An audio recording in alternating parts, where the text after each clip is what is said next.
So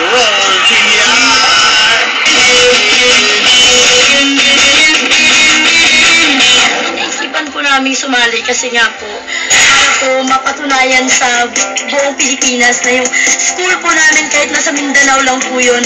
Pero ang mga estudyante po ron, mga matatalino, may mga talento at saka matatsaga po. Ito lang po masasabi ko na hindi po imposible ang mangarap. Na kaya namin, so kahit tayo